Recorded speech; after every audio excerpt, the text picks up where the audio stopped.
Hello guys, welcome to Top Board Academy. आज है 19 जून 2020 और इस वीडियो में आज के जितने भी इंपॉर्टेंट करंट अफेयर्स बनते हैं उनको हम यहाँ पे स्टडी करने वाले हैं। साथ ही उनसे रिलेटेड जितने भी इंपॉर्टेंट फैक्ट्स बनेंगे, जितने भी इंपॉर्टेंट पॉइंट्स बनेंगे, उनको भी हम यहाँ पे डिस्कस करेंगे।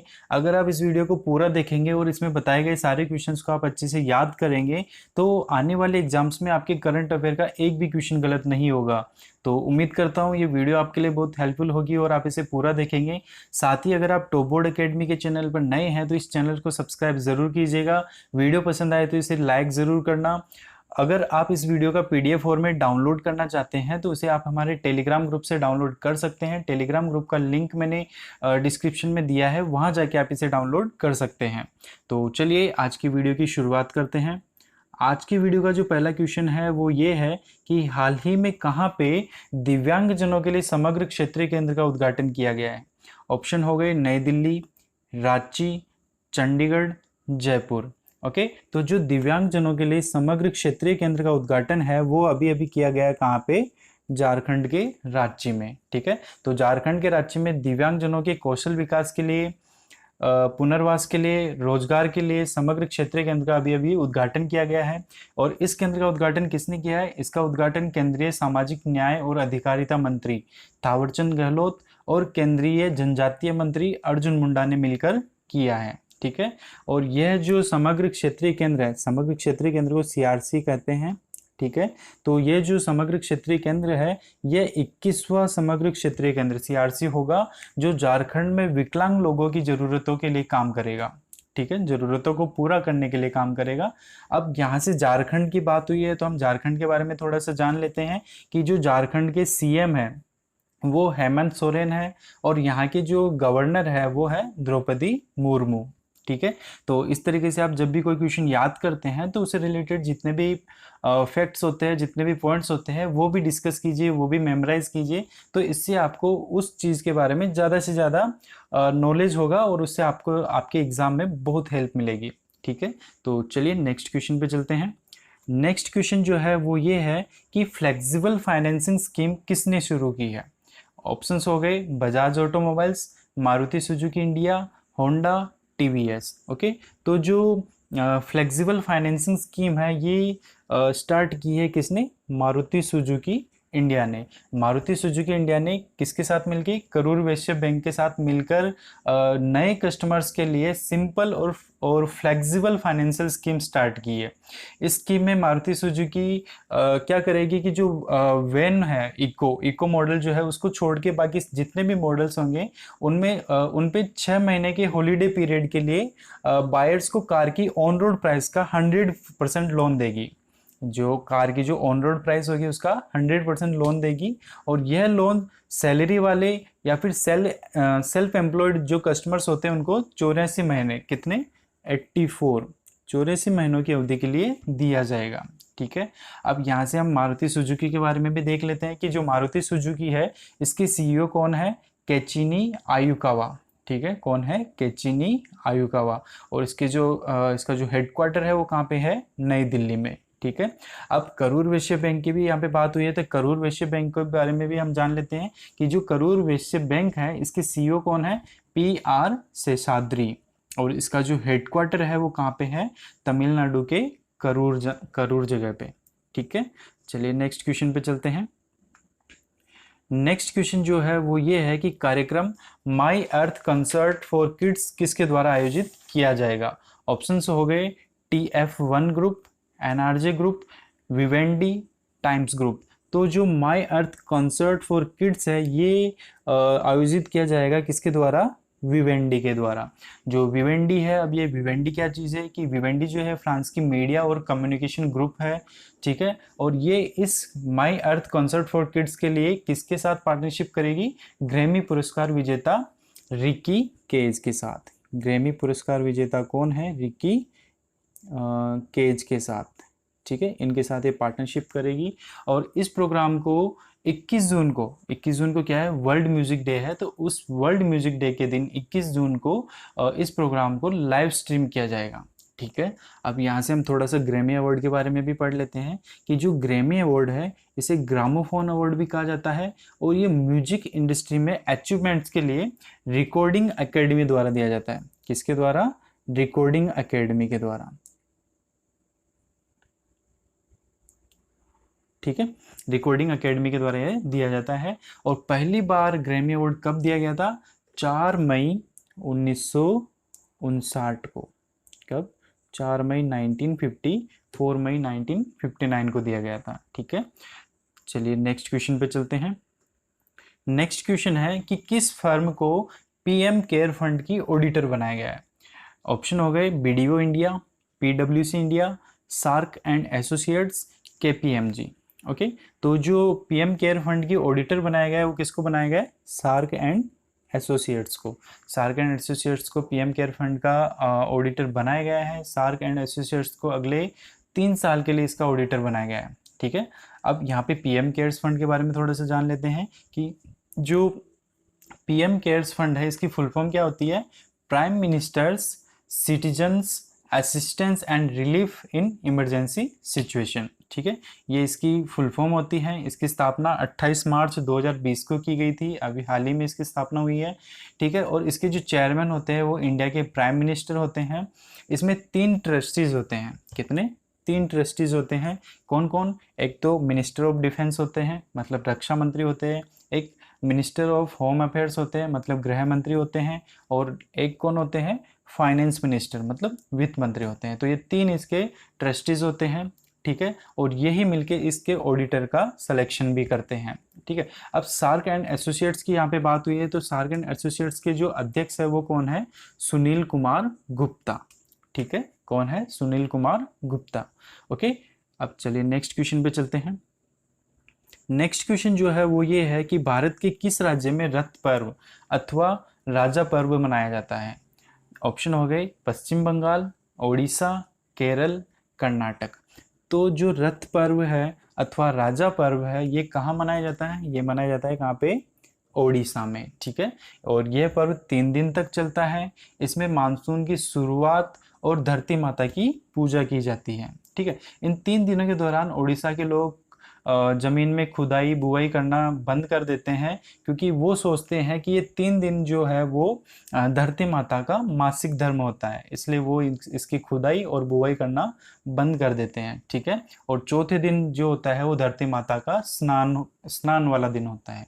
ओके, अब यहाँ से ओडिशा के बारे में भी हम पढ़ लेते हैं कि जो ओडिशा के जो सीएम है वो कौन है? नवीन पटनायक। जो सीएम है वो नवीन पटनायक है। और यहाँ के जो राज्यपाल है वो गणेशी लाल है। राज्यपाल का नाम क्या है? गणेशी लाल। ठीक है, चलिए नेक्स्ट क्वेश्चन पे चलते हैं। नेक्स्ट क्वेश्चन है हमारा कि केवीआईसी ने नीरा एवं ताड़गुड़ उत्पादन परियोजना भारत के किस राज्य में शुरू की है? ऑप्शन हो गए मध्य प्रदेश, झारखंड, महाराष्ट्र, बिहार। ओके, तो जो केवीआईसी ने नीरा एवं ताड़गुड़ उत्पादन परियोजना शुरू की है वो कहाँ पे की है? महाराष्ट्र में। महाराष्ट्र के पालघर जिले में ये परियोजना शुरू की गई है। इसका मकसद क्या है? एम क्या है कि जो सॉफ्ट ड्रिंक के विकल्प के रूप में नीरा को बढ़ावा देना। जो नीरा है इसका क्या यूज होगा? ये सॉफ्ट ड्रिंक के रूप में यूज होगा। और जनजातियों तथा पारंपरिक पासी को होता है ट्रेपर्स। ठीक है, जो ये काम करते हैं तो उनको स्वरोजगार प्रोवाइड किया जाएगा। ठीक है, और नीरा जो होता है ये सूर्योदय से पहले ही ताड़ के पेड़ से निकाली जाती है और देश के कई राज्यों में पोषक स्वास्थ्य पेय के रूप में यूज भी की जाती है। ठीक है, अब यहाँ से केवीआईसी के बारे में हम जान लेते हैं कि जो केवीआईसी है पहले भी बताया था, पिछली वाली वीडियो में मैंने डिस्कस किया था कि जो केवीआईसी है वो khadi and village industries commission है। इसकी जो फुल फॉर्म होती है वो क्या होती है? Khadi and village industries commission इसकी फुल फॉर्म होती है। ठीक है, और इसके जो अध्यक्ष है वो कौन है? विनय सक्सेना। विनय सक्सेना इसके अध्यक्ष हैं। अब यहाँ से महाराष्ट्र की भी बात हुई है तो महाराष्ट्र के बारे में भी हम जान लेते हैं कि जो महाराष्ट्र के सीएम है वो उद्धव ठाकरे हैं और यहाँ के जो राज्यपाल है वो कौन है? भगत सिंह कोश्यारी है। ठीक है, चलिए नेक्स्ट क्वेश्चन पे चलते हैं। नेक्स्ट क्वेश्चन है कि किस राज्य ने कर्मभूमि नौकरी पोर्टल की शुरुआत की है? ऑप्शन हो गए पश्चिम बंगाल, राजस्थान, महाराष्ट्र, केरल। ओके, तो जो कर्म भूमि नौकरी पोर्टल है ये कहाँ किसने शुरू किया है? ये शुरू किया है पश्चिम बंगाल ने। ठीक है, पश्चिम बंगाल ने क्यों किया है? क्योंकि जो कोविड-19 महामारी के दौरान जो आईटी सेक्टर्स में काम करने वाले थे वो घर चले गए थे या अपनी जगह गांव चले गए थे, और वहां से जब वो वापस लौटे हैं पश्चिम बंगाल में, तो उनको जॉब दिलाने के लिए इस नौकरी पोर्टल कर्म भूमि की शुरुआत की गई है। इस पोर्टल का यूज़ करके जो ये आईटी पेशेवर है ये क्या करेंगे, वहाँ पे जो कंपनीज है उनसे डायरेक्ट कांटेक्ट कर सकते हैं। ठीक है, इस तरीके से ये अपने जॉब की वहाँ पे तलाश भी कर सकते हैं। ठीक है, अब वेस्ट बंगाल की यहाँ पे बात हो रही है, पश्चिम बंगाल की बात हो रही है, तो हमें पश्चिम बंगाल के बारे में भी जान लेते हैं कि जो पश्चिम बंगाल के जो सीएम है वो कौन है? ममता बनर्जी। और यहाँ के जो राज्यपाल है, जो गवर्नर है वो कौन है? जगदीप धनखड़। ओके, ये यहाँ के राज्यपाल है। चलिए नेक्स्ट क्वेश्चन पे चलते हैं। नेक्स्ट क्वेश्चन है कि हाल ही में भारत के किस राज्य में मछली की नई प्रजाति खोजी गई है? ऑप्शन हो गए हिमाचल प्रदेश, बिहार, अरुणाचल प्रदेश, केरल। ओके, तो जो मछली की नई प्रजाति है वह अभी अभी भारत के अरुणाचल प्रदेश में खोजी गई है। कहाँ पे? अरुणाचल प्रदेश में। इस प्रजाति का नाम रखा गया है सिजोथेरोक्स सिसुमेंसिस। ठीक है, सिकुसिसमेंसिस रखा गया है। ठीक है, इस प्रजाति की खोज डॉक्टर केशव कुमार जानी की है। किसने खोजा है इसको? केशव कुमार जानी। और अब यहाँ से अरुणाचल प्रदेश की बात हुई है, तो अरुणाचल प्रदेश के बारे में भी हम जान लेते हैं कि जो अरुणाचल प्रदेश के सीएम है वो है पेमा खांडू, और यहाँ के जो राज्यपाल है वो कौन है? बीडी मिश्रा। ठीक है, चलिए नेक्स्ट क्वेश्चन पे चलते हैं। नेक्स्ट क्वेश्चन है कि कौन सा देश चौथे एशियाई युवा पैरा गेम्स 2021 चौथे एशियाई युवा पैरा गेम्स 2021 की मेजबानी करेगा? तो ऑप्शन हो गए आपके कतर, बहरीन, सऊदी अरब, सिंगापुर। तो जो इसका सही आंसर है कि चौथे एशियाई युवा पैरा गेम्स 2021 की मेजबानी करेगा वो है बहरीन। ठीक है, कौन करेगा? बहरीन करेगा। और इसकी जो एशियाई पैरालंपिक कमेटी है, जो एशियाई पैरालंपिक कमेटी है, इसने इन गेम्स को दिसंबर 2021 में आयोजित करने की योजना बनाई है। दिसंबर 2021 में ये गेम्स आयोजित किए जाएंगे। इसमें 20 साल से कम उम्र के लगभग 800 एथलीट 9 खेल में हिस्सा लेंगे। मतलब कितने? 20 साल से कम उम्र के लगभग 800 एथलीट होंगे जो 9 गेम्स में पार्टिसिपेट करेंगे। 9 अलग अलग गेम्स होंगे, उनमें पार्टिसिपेट करेंगे। इसे बहरीन की राष्ट्रीय पैरालंपिक समिति आयोजित करेगी। इन गेम्स को कौन आयोजित करेगा? जो बहरीन की राष्ट्रीय पैरालंपिक कमेटी है, समिति है, वो इसको आयोजित करेगी। ओके, अब बहरीन की बात हो रही है, तो बहरीन की जो पैरालंपिक कमेटी है, जो पैरालंपिक समिति है, उसके अध्यक्ष कौन है? शेख मोहम्मद बिन दुएज अल खलीफा। शेख मोहम्मद बिन दुएज अल खलीफा यहाँ के अध्यक्ष है पैरालंपिक कमेटी के। और बहरीन के राजा कौन है? हमद बिन ईसा अल खलीफा। ओके, और बहरीन की राजधानी क्या है? मनामा। और यहाँ की मुद्रा, करेंसी क्या है? बहरीन दिनार। ओके, बहरीनी दिनार यहाँ की करेंसी है। चलिए नेक्स्ट क्वेश्चन पे चलते हैं। नेक्स्ट क्वेश्चन है, हाल ही में शारजा ऑनलाइन अंतर्राष्ट्रीय शतरंज चैंपियनशिप किसने जीती है? Magnus Carlsen, Fabiano Ding Liren, Shakhriyar Mamedyarov. ठीक है, तो जो शारजा ऑनलाइन अंतर्राष्ट्रीय शतरंज चैंपियनशिप है ये जीती है किसने? सक्रियार ममेदिराव ने। ठीक है, सक्रियार ममेदिराव जो है ये अजरबैजान के ग्रैंड मास्टर हैं। ठीक है, और इन्होंने इस चैंपियनशिप में 10 राउंड में 7.5 अंक हासिल किए हैं। इतना स्कोर किया है इन्होंने, और ये कौन से फर्स्ट नंबर पे रहे हैं। ठीक है, और सेकंड नंबर पे जो रहा है वो है भारत के पेताला हरिकृष्ण। भारत के पेताला हरिकृष्ण है, और इन्होंने भी 10 राउंड में कितने? 6.5 अंक हासिल किए हैं, और ये सेकंड पोजीशन पे रहे हैं। ठीक है, तो ये हो गए दोस्तों आज के सारे इंपॉर्टेंट करंट अफेयर्स। अब रहा पिछली वीडियो के क्वेश्चन का जवाब। ठीक है, तो पिछले सवाल का जवाब देखते हैं। तो पिछला सवाल था कि पूर्व लोकसभा सांसद माधवराव पाटिल का निधन हो गया, वह किस बैंक के संस्थापक थे?